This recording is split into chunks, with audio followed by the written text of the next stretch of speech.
Nagkasakit ako ng polio. Tapos ganun lang nangyari sa akin. Hindi na ako makalakad paglaki ko. Sa totoo lang, grade 4 lang po ako. Tapos may naawa ang DSWD sa akin kahit mababa lang yung naabot ko. Tinutulungan nila ako para matuto ako ng mag-ayos, mag-repair. Nagsisikap ako para mapakain ko sa aking pamilya.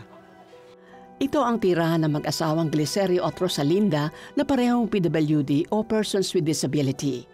Tanging pagkukumpuni ng mga sirang gadgets at appliances ang kanilang kabuhayan.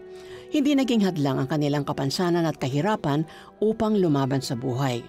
Nara ko sa balay, nag-atiman sa akong baby, then mag-atiman sa akong bana.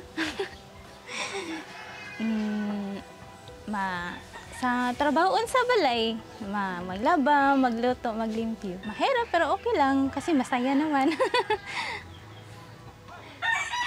Buo ang among pamilya. Hindi sapat ang kinikita ni Glicerio upang mapalitan ang sirang wheelchair nilang mag-asawa. Itong upuan ko po, na medyo natastas na po to eh. Dito inayos ko na lang po to para may magagamit ako. Nagsisikap po talaga ako kasi po pag hindi ako nagsisikap, pong mapapakain ko sa kanila, dalawa yung binubuhay ko, anak ko at saka asawa ko.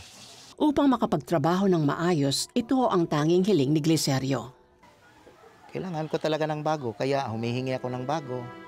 Kasi sira na to. Pag nasisira to, magagamit ko, wala na. Nang malaman niya ang pagdating ng Operation Blessing sa kanilang lugar, hindi nagdalawang isip si Glicerio na pumila at magbakasakali na mabigyan silang mag-asawa ng tulong. Sa tulong ng Cebu Pac Cargo, nadala natin ang mga wheelchairs na ipamamahagi sa mga nangangailangan sa Barangay Malobo, Cebu. Naging katuwang ng Operation Blessing ang local government sa pamamahagi ng libreng wheelchair. Kabilang ang mag-asawang Glicerio at Rosalinda na nabigyan ng bagong wheelchair. This is a very big help, especially sa mga indigent natin ng mga patients.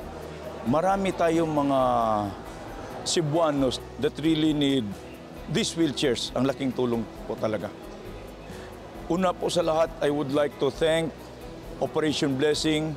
I'd like also to thank 700 Club Asia sa ginawa ninyong tulong. You are a true blessing para sa mga indigents po natin ng mga Cebuanos.